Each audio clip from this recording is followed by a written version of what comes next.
Pour dire, comme vous savez, nous sommes ici dans le pays, mais aussi dans la province pour soutenir nos partenaires.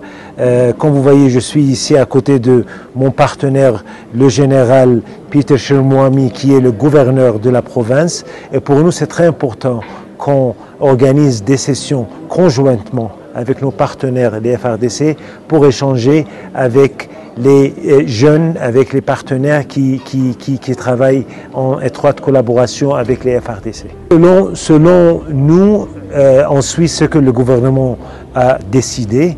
C'était le chef de l'État, c'était les FRDC qui ont appelé les jeunes pour leur soutien.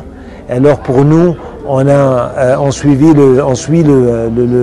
la direction du gouvernement. Aujourd'hui, c'était 3 séances, on a échangé. C'était juste des échanges entre eux et les partenaires locaux. On a discuté les sujets de droits de l'homme, de droit humanitaire international, des conduites et disciplines, et aussi de la protection des enfants. Et c'est très important qu'on garde ces mesures, ces principes entre nous, surtout quand on est dans un milieu où il y a beaucoup de civils. Pour nous, c'est la deuxième session qu'on organise avec les partenaires. On va continuer avec ces sessions s'il y a un besoin. Ce qui est important ici, on a mentionné ça aux participants, que c'est des sessions et c'est de formation d'enseignants. Ça veut dire qu'il faut qu'ils rentrent chez eux pour échanger avec leur groupe, avec leurs partenaires, dans leur village, dans leur quartier, pour assurer que ces points-là sont passés et les autres, ils vont bien comprendre tous ces points-là. Et alors que vous êtes déjà un personnel de l'État, si vous ne connaissez pas tout ça,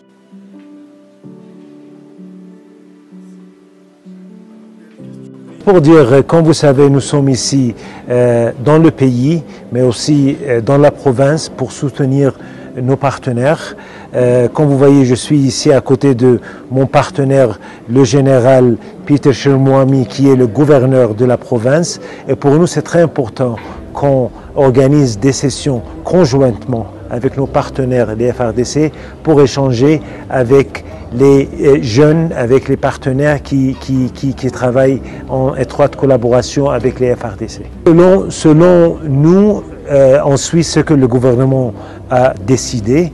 C'était le chef de l'État, c'était les FRDC qui ont appelé les jeunes pour leur soutien. Alors pour nous, on suit la direction du gouvernement. Aujourd'hui, c'était 3 séances, on a échangé. C'était juste des échanges entre eux et les partenaires locaux. On a discuté les sujets de droits de l'homme, de droit humanitaire international, des conduites et disciplines, et aussi de la protection des enfants.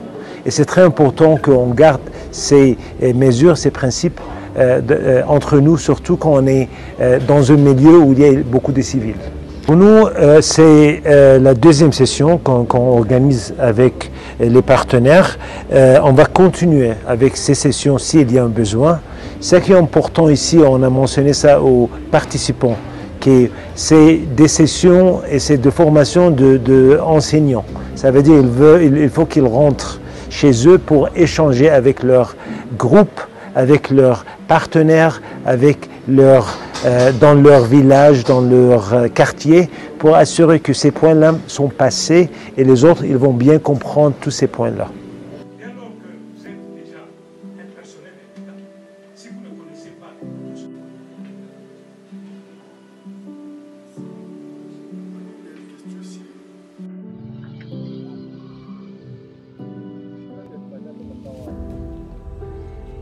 Unabeba mwingine ya kuja wapi?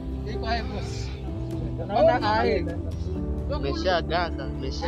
Ile njoo ya mama mbao na katika masaidi Mesha. wapi wewe? Baba Juma. Naya napa maiti. Wanafungia santrale. Tunafungia santrale. Santrale. Pale toko.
Nous sommes le 20 mai 2024 à Matebe 2.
Twemeye ko bagenda abo bawutaje ubuyobozi bwacu badusabye ko tugera hano tukabora abanyarwaya tukabanyobora abanyakabashumba abo kugatama abo muri akarere kose nuko mbere siko byagenze niko byagenze icyo ni kibagaragaza ko tubakunda kandi turacyabakunda tuzahora tubakunda siko bimeze turabakunda kandi n'Imana irabakunda hamwe n'Imana twabikoze birakunda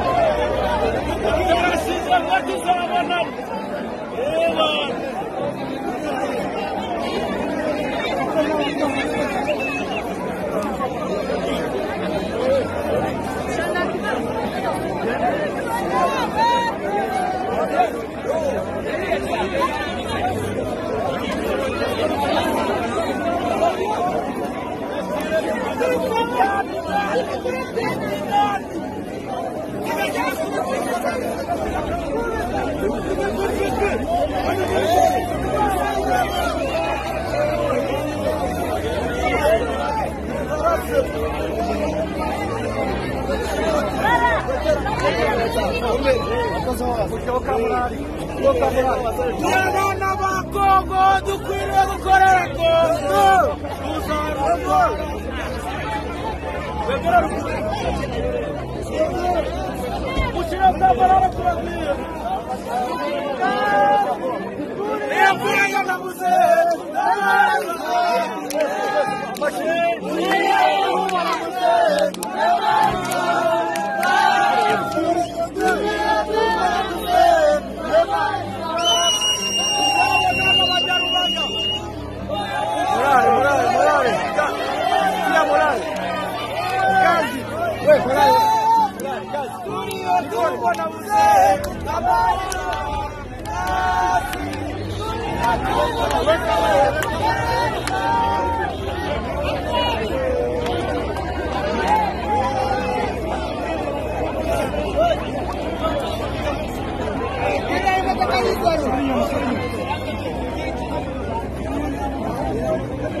leta ni yacu ije kuducungura hanyuma kuyubahiriza ariko tukanayigiraho ikwiye reka turebereye leta yatuzanye